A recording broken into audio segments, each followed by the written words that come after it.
எனக்கு அருமையானவர்களே, நம்முடைய வாழ்க்கையில் ஜெபம் என்பது ஒரு பெரிய காரியங்களை கொண்டு வரும். நீங்கள் நிறைய பேர் பார்த்தீங்கன்னா மற்றவர்களை சார்ந்து வாழ்ந்து கொண்டு இருப்பாங்க. தப்பில்லை. நமக்காக ஜெபிக்கிறவங்க, நமக்காக திறப்பில் நிற்கக்கூடிய ஒரு சிலர் உண்டு. ஆனால் இன்றைக்கி அநேகருடைய வாழ்வில், அதுவும் விசேஷமாக உண்மையாய் நீங்கள் கடவுள் மேலே கர்த்தர் மேலே பக்தி உள்ளவர்களாக இருப்பீங்கன்னா, நீங்கள் உங்கள் தகப்பனோடு பேச ஒரு நாளும் தயக்கம் காட்டக்கூடாது. ஒருவேளை சிறு பிள்ளைகளை பார்த்தீங்கன்னா, அந்த சிறு பிள்ளைகள் அது குழந்தைங்களாம் அந்த பேச்சு வர்றதுக்கு முன்னாடி மழலையாக பேசுங்க. அது அவங்க தாய் தகப்பனுக்கு கேட்கவே பேரின்பமாக இருக்கும். புரியுதோ இல்லையோ, ஆனால் சந்தோஷப்படுவாங்க. ஆம், இன்று கூட உங்கள் வாழ்க்கையில் நீங்கள் எவ்விதமான ஆவிக்குரிய தரத்தோடு வளர வேண்டும், இன்னும் எப்படி சிறப்பான முறையில் நீங்கள் கர்த்தருக்குள்ளே வளர்ந்து கனி கொடுக்க வேண்டும் என்பதான ஒரு சிறிய ஆலோசனையை கர்த்தர் இந்த நாளை நமக்கு கொடுக்க விரும்புகிறாரு. காது உள்ளவன் கேட்க கடவன். மனம் திரும்பி வாழ்வோம். இந்த நாளில் உங்களுடைய ஆசீர்வாதத்துக்காக அப்போஸ்தலர் புஸ்தகத்தில் 9ஆம் அதிகாரம் 11ஆம் வசனத்தை நம்ம வாசிக்க கேட்போம். Acts chapter 9:11. அப்பொழுது கர்த்தர், நீ எழுந்து நேர்த்தெருவு என்னப்பட்ட தெருவுக்கு போய் யூதாவின் வீட்டிலே தர்சு பட்டணத்தனாகிய சவுல் என்னும் பேருள்ள ஒருவனை தேடு, அவன் இப்பொழுது ஜெபம் பண்ணுகிறான். அன்பானவர்களே, ஒரு மனுஷனை தேடுன்னு ஆண்டவர் இன்னொரு மனுஷனிடத்தில் சொல்கிறார்.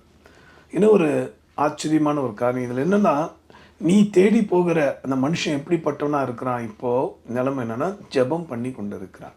இன்றைக்கு இந்த வார்த்தை கேட்குற அன்பர்களே, உங்களுக்காக இந்த light of the world ministry இரவும் பகலும் தெய்வ சமூகத்தில் நான் மாத்திரமில்லை, எங்கள் குடும்பத்தார் மாத்திரமல்ல, இந்த ஊழியத்தினால் ஆசீர்வதிக்கப்பட்ட அல்லது ஊழியர்களாக ஊழியக்காரிகளாக உருவாக்கப்பட்ட பிள்ளைகள் ஜெபிக்கிறாங்க.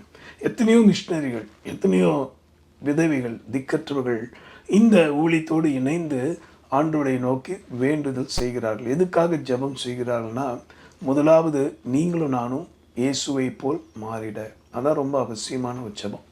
இப்போ மற்றதெல்லாம் நீங்கள் எதிர்பார்க்கலாம். ஐயா, எங்கள் கண்கள் திறக்கப்படணும், இருதயம் சுகமாகணும், சரீர பலவீனமோ, அதெல்லாமே ஒரு சாதாரணமான காரியங்கள் தான். நீங்கள் நல்லா புரிந்து கொள்ளுங்கள். இங்கே சொல்லப்பட்டிருக்க வார்த்தை என்னென்னா, அவன் ஜெபம் பண்ணி கொண்டு இருக்கிறான். நீ எழுந்து அவனை தேடு, நீ கண்டுகொள்வாய். இன்றைக்கு இந்த வார்த்தை கேட்குற நீங்கள் யார் இடத்துல உங்கள் நம்பிக்கை வைத்திருக்கிறீங்க? எதுக்காக ஜெபிக்கணும்? அது நல்லா புரிந்து கொள்ளுங்கள். ஜெபம் என்பது ஒரு கடமை அல்ல, அது நேசத்தால் கர்த்தர் மேல் வைத்திருக்கிற பாசத்தால் வரக்கூடிய ஒரு அருமையான ஒரு காரியம்.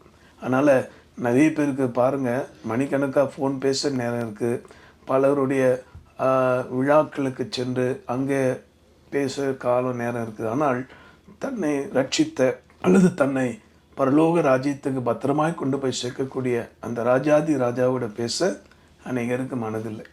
அப்போ தான் இங்கேயும் எப்பயும் வராத தூக்கம் வருது, அப்போ தான் இப்பயும் வராத தீங்கள்லாம் அவங்களுக்கு வருது. இதை கேட்குற அன்பானவர்களே, அவன் ஜெபம் பண்ணி கொண்டு இருக்கிறான். இன்றைக்கு எழுந்து தேடு. உன் ஜெபத்தை கெடுக்கிற அந்த மனுஷர்களுடைய உறவை அறுத்துக்கொள். உன் ஜெப வாழ்க்கையை கெடுக்கிற அந்த பொல்லாத குணங்களை விட்டு வெளியே வா. உன்னுடைய ஜெப வாழ்க்கையில் ஒரு வாஞ்சே இல்லாதபடி ஒரு பிரேதத்தை போல் இருக்கிறீங்க. இதை பார்க்கும்போது சிலருக்கு என்ன இப்படியெல்லாம் சொல்கிறாரு அப்படின்னு கேட்குறீங்க இல்லையா? ஆம், கர்த்தர் உங்கள் மேல் நேசம் வைத்திருக்கிறார். நீங்கள் ஜெபிச்சா அவர் கேட்பார். உண்மையான கண்ணீரோடும் இதயம் நொறுங்குண்டவர்களை புறக்கணிக்காத தேவன் என்று வேதம் சொல்லுகிறது. ஆகவே இந்த நாளிலே ஒரு தீர்மானம் செய்வோம். ஜெபம் பண்ணி கொண்டிருக்கிற அந்த அனுபவத்தை இல்லைன்னா கேளுங்கள், கொடுக்கப்படும். மத்திய 7ஆம் அதிகாரம் 7ஆம் வசனம் அப்படி தான் வாசிக்கணும் இல்லையா? தேடுங்கள் கண்டடைவீர்கள், கேளுங்கள் கொடுக்கப்படும், தட்டுங்கள் திறக்கப்படும். ஆக உங்கள் வாழ்க்கையில் உங்களுடைய ஆசீர்வாதத்துக்காக நீங்கள் ஜெபிக்கிறது ரெண்டாவதாக இருக்கட்டும். இன்றைக்கும் கூட யோபு ஜெபித்தது போல தன் சிநேகர்களுக்காக அவன் வேண்டுதல் செய்தபோது அவன் சிறையிருப்பு மாறிட்டு உங்களை அநேகருக்கு ஆசீர்வாதமாக கர்த்தர் மாற்ற விரும்புகிறார். Don't miss the plan of God. தேவனுடைய திட்டம் உங்களை குறித்து மகிமையாக இருக்குது. தயவு செய்து அதை இழந்துடாதீங்க. உங்களை கொண்டு பிறருடைய நுகம் நீங்கள் போகிறது. ஆயத்தமா? ஜெபிக்க ஆயத்தமா? ஜெப வாஞ்சியே இல்லையா? இப்போ கேளுங்க, இயேசப்பா கிட்ட அவர் கொடுப்பார். எல்லாரும் அப்படியே வந்துடுது இல்லைங்க. கேளுங்கள் கொடுக்கப்படும். ஜெபிப்போமா? அன்புள்ள ஆண்டவரே, இந்த வார்த்தையின்படி ஒவ்வொருடைய உள்ளத்தில் இந்த வாஞ்சை கட்டளிடும் அப்பா. பிறர் ஜெபத்தை சார்ந்திருப்பது அல்லது ஜெபிங்கள் சொல்வது தவறல்ல, ஆனால் அதுவே வாழ்க்கையாக போயிடக்கூடாது. ஒவ்வொரு முழங்கால் பண்ணிட வேண்டும். ஒவ்வொரு ஆத்மாவும் ரட்சிக்கப்பட்ட இயேசுவை ரட்சகராக ஏற்றுக்கொண்ட ஒவ்வொருவரும் ஜெபத்தினால உம்மோடு தொடர்பில் இருக்கணும். ஆண்டவரை நினைத்து பாரும். இயேசுவின் நாமத்தினால இந்த ஜெபம் என்ற போர்வையில் வியாபாரம் நடத்தி கொண்டிருக்கிற கள்ளர்களையும் பொல்லாதவர்களையும் கர்த்தர் கடிந்து கொள்வீராக. இந்த ஆடுகளாகிய இந்த செய்தியை கேட்டு பிறருக்கு அனுப்புகிற இந்த பிள்ளைகள் ஒரு நாளும் வஞ்சிக்கப்பட்டு போய்விடாதபடி அல்லது ஏமாற்றப்பட்டு விடாதபடி கர்த்தாவே நீதாமே அவர்கள் கண்களை திறப்பீராக. கொடுக்கப்பட்ட இந்த ஆலோசனைகள் ஜெபத்தை வசனத்தை பற்றி கொண்டு நடக்க உதவி செய்யும். கிருபை துதி மகிமை உமக்கே. ஜெபிக்க மனதே இல்லை ஐயா, சோறு வருகிறது, ஏன் தான் இந்த போராட்டம் என்று கலங்குற பிள்ளைகளை கர்த்தர் பலப்படுத்தும் அப்பா.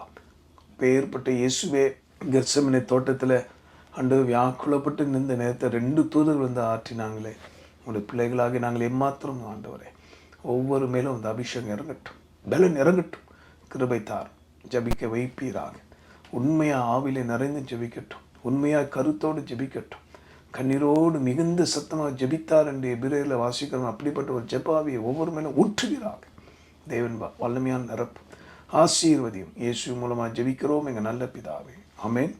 தொடர்ந்து ஜெபிக்கவும் அல்லது பிறருக்காக ஜெபிக்க எப்படி கற்றுக்கொள்ள வேண்டுங்கிற காரியங்கள்லாம் அறிய விரும்பினா தொடர்ந்து இந்த லைட் ஆஃப் த வேர்ல்ட் மினிஸ்ட்ரிக்காக நீங்கள் ஜெபிக்கவும் தொடர்பில் இருக்கவும் மறந்துடாதீங்க. உங்களுக்காக கொடுக்கப்பட்ட ஊழியம் இயேசுவை போல ஜெபிக்க வைக்கிற இந்த ஊழியத்துக்காய் நாம் தொடர்ந்து ஜெபிப்போம். God bless you.